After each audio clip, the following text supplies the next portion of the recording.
She stood in the doorway, eyes lowered, voice barely louder than a whisper. "I'm fine. I just need a little help." But behind that soft request was a pain screaming to be seen. Because what she was hiding wasn't quiet at all. It was breaking her from the inside. Everyone in the room believed her smile. It was practiced, gentle, convincing. The kind that makes people comfortable enough not to ask further questions. Maya had mastered it over the years. At work, she was reliable. At home, she was quiet. In public, she was invisible in the safest way possible. No one noticed how her hands trembled when she poured coffee, or how she avoided mirrors late at night. When she finally asked for help, it wasn't dramatic. No tears, no breakdown. Just a soft sentence, spoken to her colleague during lunch. "Do you know a good therapist?" she asked, stirring her soup without eating it. The words sounded casual, but they had taken months to form. Inside her chest, panic echoed like a locked room with no windows. She had learned long ago that being strong meant staying silent. Her mother had taught her that survival came from endurance, not expression. So Maya endured failed relationships, emotional neglect, nights filled with self-blame. That afternoon, she returned to her desk as if nothing had happened. Emails, deadlines, polite nods. Yet something had shifted. Asking for help, even softly, felt like stepping onto thin ice. She was terrified it would crack, or worse, that no one would notice she was standing there at all. What Maya didn't know was that her quiet request had already set something in motion. Sometimes, the smallest sounds carry the loudest truths. That night, Maya sat alone on the edge of her bed, shoes still on, lights off. The apartment felt heavier after sunset, as if the walls leaned in closer once the world went quiet. She replayed the moment again and again, her voice asking for help, her colleague's surprised pause, the gentle nod that followed. It hadn't gone badly. That was the strange part. No judgment, no awkward laughter. Just, "Yes, I know someone. I can send you the number." Such a simple response. Yet it left Maya feeling exposed, like she had peeled back a layer she wasn't ready to show. Her phone buzzed with the message. A name. A number. "Whenever you're ready," it read. Maya stared at the screen, heart pounding. Ready. She didn't know what that word meant anymore. Ready to speak? Ready to remember? Ready to admit how tired she was of pretending? She lay back and closed her eyes, but sleep didn't come. Memories crept in uninvited. Her father leaving without explanation. The years she spent trying to be easy to love. The relationships where she gave everything and received silence in return. She had told herself it didn't hurt anymore. But pain doesn't disappear when ignored. It just learns to whisper. As tears slipped quietly into her hair, Maya realized something terrifying and hopeful at the same time. She didn't want to be invisible anymore, even if her voice shook, even if help came slowly. And for the first time in years, she allowed herself to believe that asking softly still counted. The first therapy session felt unreal, like stepping into someone else's life. Maya sat across from a woman who listened without interrupting, without trying to fix anything.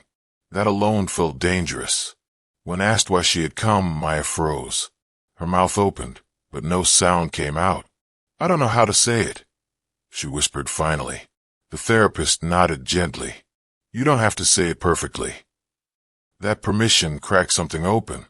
Words spilled out unevenly about exhaustion, about feeling unworthy of care, about the constant fear of being too much or not enough.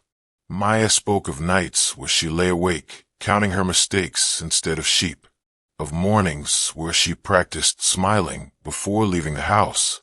What surprised her most wasn't the tears. It was the relief beneath them. No one dismissed her pain. No one told her others had it worse. The room held her truth without shrinking away. After the session, Maya walked outside and noticed the air felt different. Sharper, lighter, as if the world hadn't changed, but she had shifted within it. Healing, she realized, wasn't loud. It didn't arrive with sudden joy or instant clarity. It began quietly, like a wound finally being cleaned instead of covered. Still, fear followed her home. Healing meant remembering. Remembering meant pain. And pain was something she had survived by avoiding. Yet somewhere deep inside, a small, steady voice began to rise. Maybe hiding had been louder than she thought. As weeks passed, Maya started noticing the ways she had minimized herself. She apologized for things that weren't her fault. She stayed silent in conversations where her opinion mattered. She accepted emotional crumbs and called it loyalty. Each realization stung, but it also brought clarity. During one session, the therapist asked, "Who taught you that your pain had to be quiet?" The question lingered long after Maya left the office. That night, she remembered being 10 years old, sitting at the kitchen table while her mother cried silently, telling her, "We don't make problems louder than they already are." Maya had taken that lesson into her bones. She had learned to be small to keep peace, to swallow hurt so others could stay comfortable, to ask for help only when it was almost too late.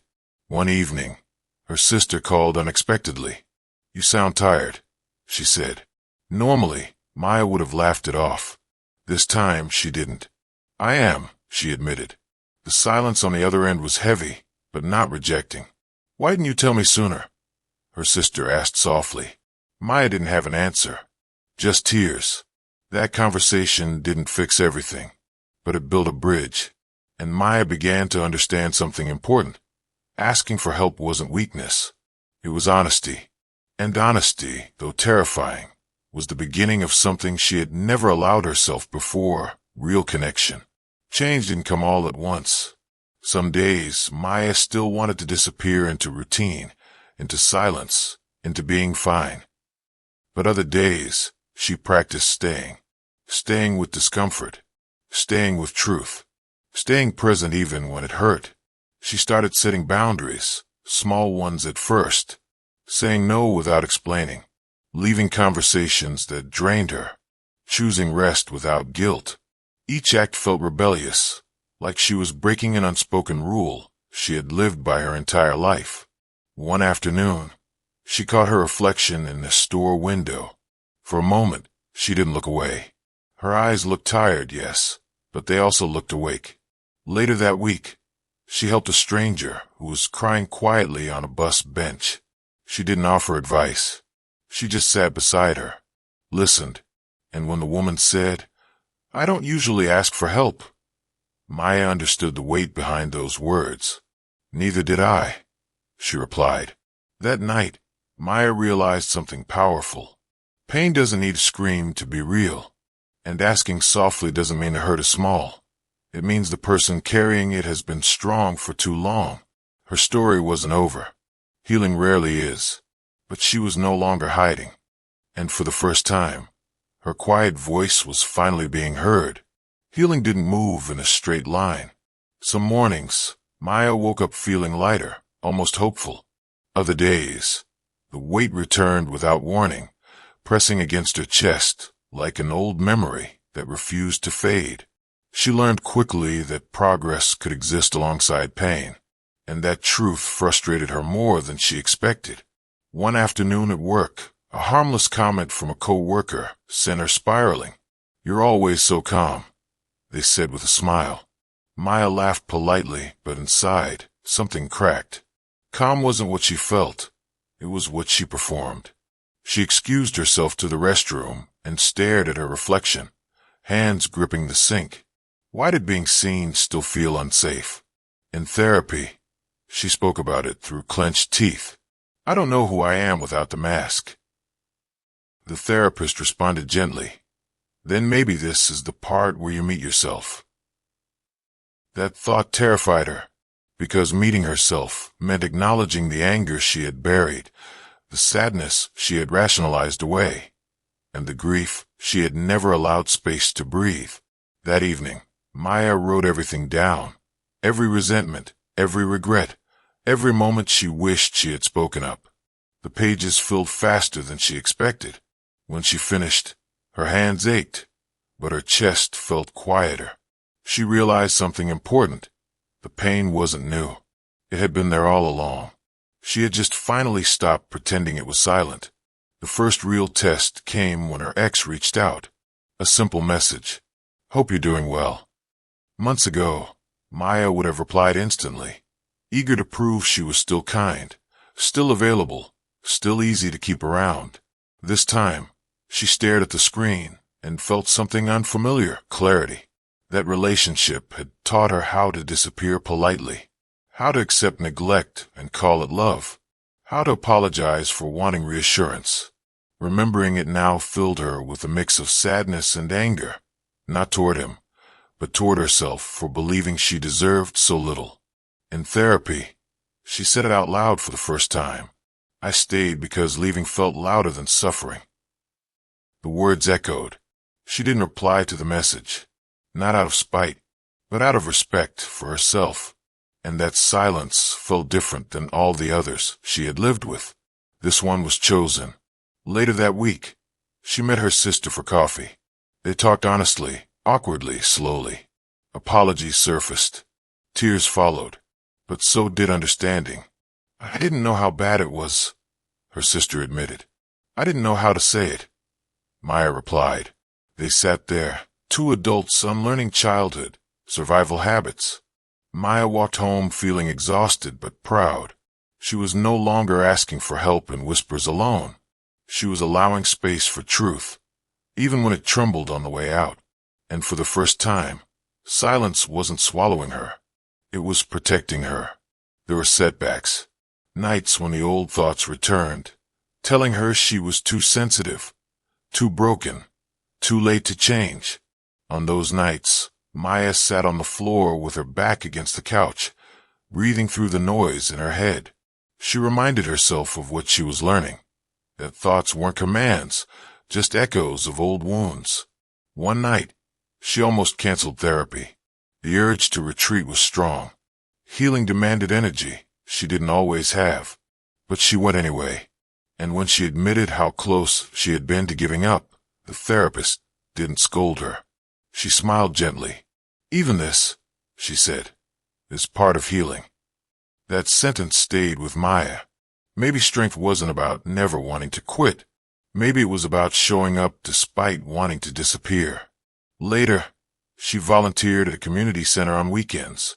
Nothing dramatic, just listening, helping, sitting with people who carried quiet pain of their own. She recognized herself in them, the hesitation, polite smiles, the carefully chosen words.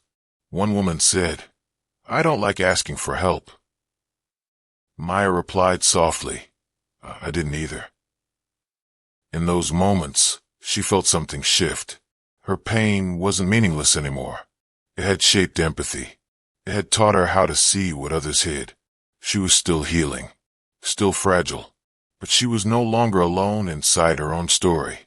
As time passed, Maya began to grieve, not just what she lost, but what she never had. The safety she craved, the permission to feel without apologizing, the version of herself that learned too early how to survive instead of live. Grief came quietly, often unexpectedly, in the middle of folding laundry, while brushing her teeth. During moments that should have been ordinary, she let it come, no longer rushing to distract herself or push it away. One session, she said, "I'm angry it took me this long." The therapist answered, "You got here when you were ready." That didn't erase the regret, but it softened it. Maya started speaking more honestly at work, not oversharing, just real. "I can't take that on right now. I need time." Each sentence felt like reclaiming a small piece of herself. One evening, she stood on her balcony watching the city lights flicker on. She realized she wasn't waiting for rescue anymore. She was participating in her own healing. Slowly, imperfectly. The loud pain she had hidden for years hadn't vanished, but it no longer controlled her. It no longer demanded silence. She understood now. Asking softly wasn't weakness. It was courage that had been buried under years of endurance. And endurance, she finally realized, deserved rest. The real transformation wasn't dramatic. No sudden happiness. No grand declaration. It showed up in smaller ways. In how Maya rested without guilt. In how she spoke to herself with patience instead of cruelty. In how she allowed joy to exist without suspicion. One afternoon, she caught herself laughing, really laughing, at something small. The sound surprised her. It felt earned. She still had days where she struggled. Healing hadn't erased her past, but it had given her tools to carry it differently. She no longer believed she had to suffer quietly to be worthy of love. At the community center, a young woman once asked her, "How did you know when to ask for help?" Maya paused, then answered honestly, when staying silent started hurting more than speaking. That night, she wrote in her journal, "I didn't need to scream to deserve care." She closed the book and sat in the quiet, not the heavy silence of before, but a peaceful one, a silence that held her instead of consuming her. Maya knew her story would always include pain, but now it also included compassion, boundaries, second chances, especially the ones she gave herself. What she had been hiding was never weakness. It was a heart that had been carrying too much for too long, and now it was finally allowed to breathe. Maya began to notice how differently she moved through the world. Not louder, but more honest. She no longer rushed to fill silences or soften her truth to protect others from discomfort. And while that honesty sometimes felt lonely, it also felt clean. One afternoon, she visited her mother. The house looked the same, but Maya felt like a different version of herself had walked through the door. Over tea, her mother spoke about struggles she had never named before, sacrifices made quietly, fears swallowed daily. Listening, Maya felt a mix of compassion and grief. "I learned how to be strong from you," Maya said carefully. Her mother looked up. "I didn't mean for you to carry it alone." That sentence stayed with her. Strength, Maya realized, had been passed down like a survival instinct, not a gift. Generations of women who endured silently, believing love required self-erasure. That night Maya cried, not from pain alone, but from understanding. She could see where her habits were born, and seeing them made it possible to change them. Healing wasn't about blaming the past. It was about recognizing it without letting it define her future. For the first time, Maya allowed herself to imagine a life where love didn't require shrinking, where asking for help wasn't an emergency, but a natural part of being human. And in that imagining, something inside her loosened. Not everything, but enough to breathe deeper than before. Forgiveness arrived slowly, not as a grand moment, but as a quiet decision repeated again and again. Forgiving herself for what she didn't know, forgiving others for what they couldn't give. Maya learned that forgiveness didn't mean reopening wounds. It meant releasing the grip they had on her present. Some people stayed at a distance. Others drifted away naturally, and that was okay. Healing didn't require everyone's approval. She spent more time alone, but not lonely. Walks became grounding. Silence became restorative. She began enjoying her own company without needing to justify it. One evening, while sorting through old boxes, she found letters she had never sent, pages filled with apologies, pleas, explanations. She read them slowly, then folded them carefully and let them go. Not because they didn't matter, but because she no longer needed them to be heard. In therapy, she said, "I don't feel invisible anymore." The therapist smiled. "That's because you stopped hiding." Maya understood then that healing wasn't about becoming someone new. It was about returning to who she was before the world taught her to be quiet. The pain she once carried so silently had shaped her, but it no longer controlled her. She had learned how to ask for help without shame, and more importantly, how to give it to herself. One rainy afternoon, Maya sat in a cafe watching people pass by the window. Everyone looked like they were going somewhere important. She wondered how many of them were carrying stories no one knew. How many asked for help softly, hoping someone would notice. She thought of the version of herself who believed pain had to be hidden to be acceptable, who thought strength meant endurance alone. That version felt distant now, but still worthy of compassion. Maya wrote a note in her journal. I survived by being silent. I healed by being honest. The words felt true. At the community center, she started leading small support conversations. Nothing formal, just space. She didn't offer solutions. She offered listening, and people stayed. Because sometimes being heard is the beginning of healing. A woman once told her, "You make it feel safe to speak." Maya swallowed hard. That was something she had needed her whole life. She realized then that her pain hadn't been wasted. It had taught her empathy. It had sharpened her ability to see what others tried to hide. She didn't romanticize suffering, but she honored what it had taught her. For the first time, Maya felt aligned. Her past no longer felt like a burden she had to outrun. It felt like a chapter that led her here, aware, grounded, and open. There were still moments when fear whispered old lies, when vulnerability felt risky, when silence tempted her like an old habit. But now, Maya recognized those moments for what they were, echoes, not truths. She practiced responding differently. When overwhelmed, she reached out instead of retreating. When unsure, she asked instead of assuming rejection. Each choice rewired something inside her. One evening, she sat on her bed and reflected on how far she'd come. The woman who once believed her pain had to be quiet would barely recognize her now. Not because she had become louder, but because she had become real.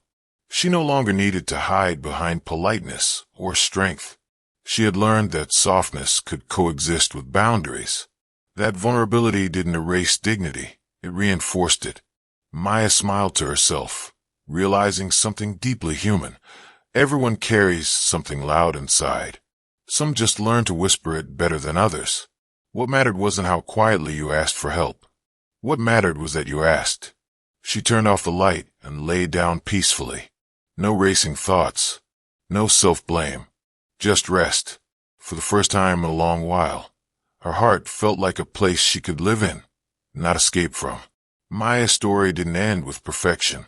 It ended with permission. Permission to be human, to feel deeply, to need others without shame. She understood now that healing wasn't about erasing pain. It was about learning how to carry it with compassion. And compassion, she learned, was something you could give yourself just as much as others. When people asked how she changed, she never gave dramatic answers. She simply said, "I stopped pretending I was okay when I wasn't."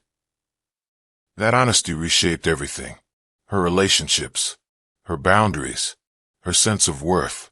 She no longer whispered her needs out of fear. They were too much. She spoke them gently, but clearly, and that made all the difference.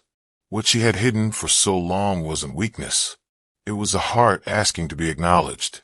And once it was, the noise softened, the weight lifted, the healing began. Maya looked ahead, not without fear, but without denial. She trusted herself now, trusted her voice, trusted that help could arrive quietly and still save a life. Some stories don't start with screams. They start with whispers. And sometimes, those whispers are the bravest sounds of all.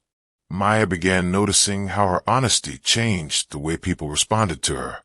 Some stepped closer, others quietly drifted away. And though that once would have terrified her, now it felt like clarity instead of loss. She was no longer bending herself into shapes that made others comfortable. She was standing as she was, gentle, imperfect, real. One evening, a close friend admitted something unexpected. "When you started opening up, it gave me permission to look at my own stuff."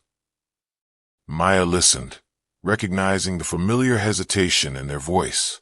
She realized then that healing was contagious. Not loud or dramatic, but steady. When one person stopped hiding, it created space for others to breathe too. She still had moments of doubt, nights when the old instinct to disappear resurfaced. But now, she met those moments with patience instead of judgment. She reminded herself that growth didn't erase fear. It taught you how to walk beside it. Sitting alone on her couch, she reflected on the woman she once was, quiet not by nature, but by necessity. That woman deserved tenderness, not criticism. Maya placed a hand over her heart and breathed deeply. She had spent years believing her pain was something to manage silently. Now she knew better. Pain shared didn't grow louder. It became lighter. And in that understanding, Maya felt grounded in a way she never had before. There came a moment when Maya stopped measuring her healing. She no longer asked herself if she was better yet. She focused instead on whether she was being honest with herself, with others, with the life she was building. One morning, she woke up and realized she wasn't bracing for the day anymore. That alone felt like progress. She cooked breakfast slowly. Let sunlight spill across the kitchen.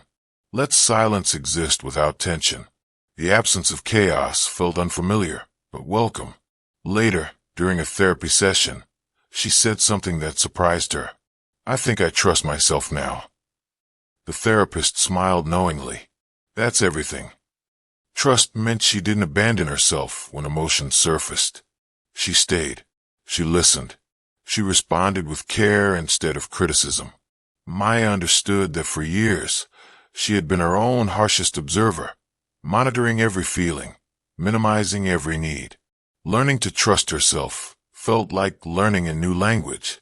Awkward at first, then freeing. That evening, she declined an invitation she didn't have the energy for. No explanation, no guilt, just truth. And in that small decision, she felt powerful, not because she was controlling her life, but because she was respecting it. She smiled softly, realizing something profound. Healing wasn't about becoming fearless. It was about becoming faithful to herself. Maya often thought about the moment she first asked for help. How quiet it had been. How unsure. How easily it could have been dismissed. That memory no longer embarrassed her. It humbled her. Because asking softly didn't mean the pain was small. It meant the pain had been carried alone for too long. At the community center, she met people who reminded her of that version of herself. People who smiled while unraveling. People who minimized their suffering out of habit. She never pushed them to speak. She simply stayed present. One man said, "I don't know how to explain what I'm feeling." Maya replied gently, "You don't have to explain it perfectly to deserve support."